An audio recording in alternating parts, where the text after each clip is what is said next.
Hey guys, good evening! Welcome back po dito sa aking YouTube channel. Ang mainit po nating update para po sa gabing ito ay pumapatungkol po kay Lolit Solis na kung saan alam naman po natin na ito po ang manager ni Paulo Contis. And ang latest update nga po ay kanya namang pong nilaglag ang kanyang alaga. But before that, sa mga hindi pa nakaka-subscribe sa aking channel, maaari po ninyong pindutin ang subscribe button and notification bell para maging updated po kayo sa susunod nating balita. At eto nga, simulan na po natin ito, ka-OG. At pumapatungkol nga po ito kay Paulo Contis na kung saan mainit po siyang pinag-uusapan itong mga nakaraang araw. Dumagdag pa itong si Lolit Solis. Alam naman po natin na grabe yung pagtatanggol niya dito. Hayaan daw na magtrabaho si Paulo Contis dahil trabaho ito. And matutuwa ang kanyang network kung marunong sumunod itong si Paulo Contis sa amo niya. Pero bakit ganon? Ngayon ay tila bumaliktad daw po ang sitwasyon dahil kanya namang nilaglag ang kanya pong alaga na si Paulo Contis na kung saan ibalik na lamang sa TVJ ang titulong Itbulaga. Siguro naamoy din daw po niya na talagang talo po sila sa laban at wala po silang magagawa dahil TVJ is Itbulaga and Itbulaga is TVJ period. Samantala, at pati si Lolit Solis ay talagang inamin po ito. Base nga po dito sa kanyang panayam or sa kanya pong chika. Siguro kahit ano pang title ang ilagay mo, basta nakita mo sila Tito Vic and Joey, Itbulaga pa rin ang may isip mo. Totoo yan. Kasi nga TVJ is Itbulaga. Kaya kahit sino pa ang gumamit, silang tatlo pa rin ang original. Kaya no problem kung sakasakaling baguhin nila Paulo Contis ang name ng noontime show nila. So wala naman palang problema. Bakit nga patuloy pa rin nila itong ginagamit sa halip na gumawa muna sila ng pansamantala nilang title. Pero hindi nakikipagmatigasan pa rin po talaga sila sa TVJ na kaya sila ang tunay na may-ari na Itbulaga. At sana naman respetuhin ng TVJ na ang Tape Inc. ay mayroon pong kakayahan na mag-apela. Hindi may kakayahan na may karapatan na mag-apela. So ito pong inihingi nila ng respeto sa TVJ.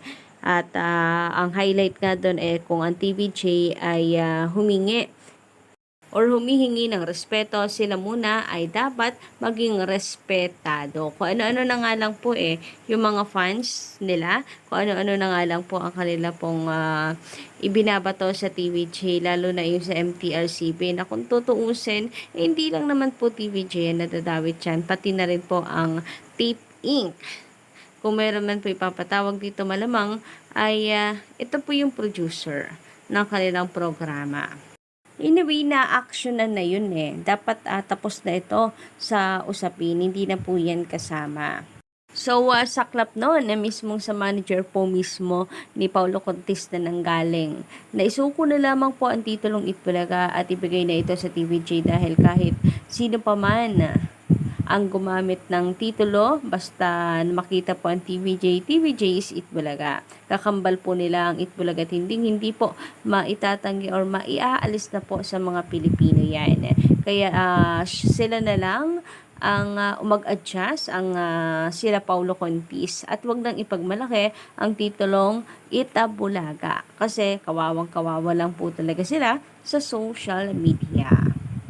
Kasi kahit anong pagpipilit nila Paulo Contis, never nilang mapapalitan ang TVJ.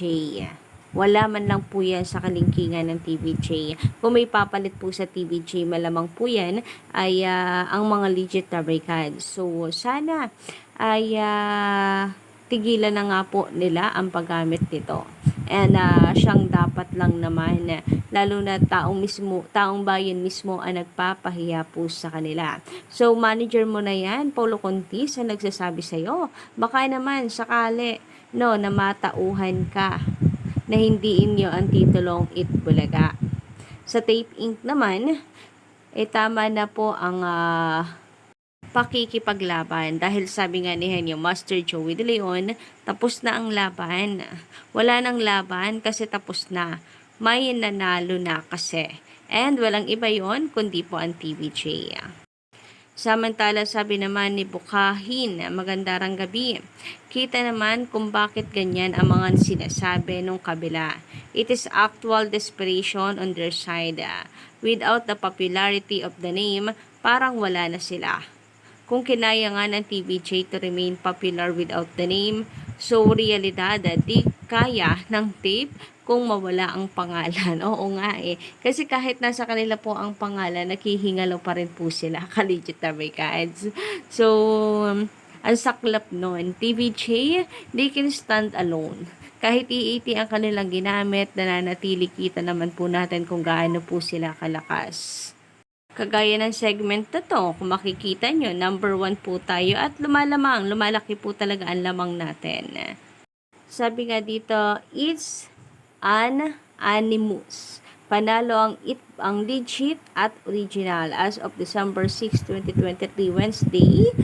Based on legit ATV Nielsen Nutam survey, nakakuha ng convincing 5.0% ang Itbulaga ng TV5 laban sa katapat nitong programa sa GMA7 na tape produce na nakakuha lamang ng 3.8% at ang It's Showtime nananatiling nasa number 3 spot na may 2.8%.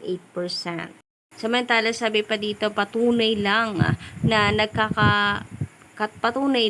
ang katotohanan ang laging namananaig. The real Itbulaga is TVJ. TVJ is Itbulaga as always the best. Mula sa eto ang true na Facebook page. Maraming salamat mga legit Americans. 14344. Kaya tutok na mula Batanes hanggang Hulo. Dito tayo sa tunay na Itbulaga sa Happy Network TV5. So mula po ito sa eto ang true ka-legit Americans. And yes, totoo, panay lang po tayo sa pagsuporta sa TVJ at wag na po tayong mananawa.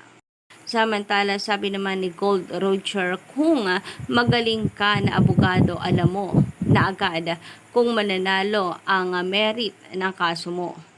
Saka alam din niya naman kung ano naging takbo ng paglilitis. Kaya alam din niya kung kanino papabor ang hustisya ayon sa batas. So yun yung sinasabi ko kanina ka-legit Americans. Kasi kino-question po niya sa attorney Buko bakit parang sigurado na si attorney Buko na mananalo ang TVJ. Alam na agad ang nilalaman ng resulta sa January 2023. Malamang, napakinggan din na attorney Buko po ang witnesses nyo. So, ka-legit Americans, alam na agad yan for sure at mayroon na pong naamoy agad ang partido ng TVJ kung panalo po sila or hindi. Kung malakas ba ang laban ninyo sa kanila or mahina. Kaya hindi po nakapagtataka kung meron man pong instinct itong si attorney Buko na mananalo po ang TVJ sa laban na ito. At the same time, ay sabi nga po 30 days lang pong ibinibigay para dapat within 30 days ay meron na pong desisyon. So understandable na kung hindi po ngayong December na ito lalabas ang writ of preliminary injunction na sinampa ng TVJ sa Tape Inc.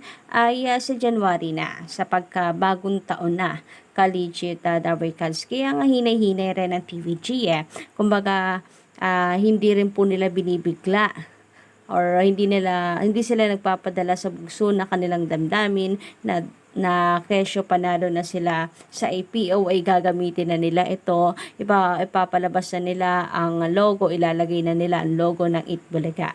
Kaya hinay-hinay din sila kasi iniintay din po nila ang TRO. Para sa ganun ay wala na talagang hadlang para gamitin po ng TVJ ang titulong Itbulaga. Wala May TRO po ang taping plus panalo pa ang TVJ sa IPO, di po ba? So, nakakatawa at napakaganda po ng kanilang strategy na kung saan hindi po sila nagpapadala sa bugso po ng kanilang damdamin. So, yun lang po muna guys ang update natin sa hapon or sa gabing ito. Don't forget to click the subscribe button and notification bell for more updates.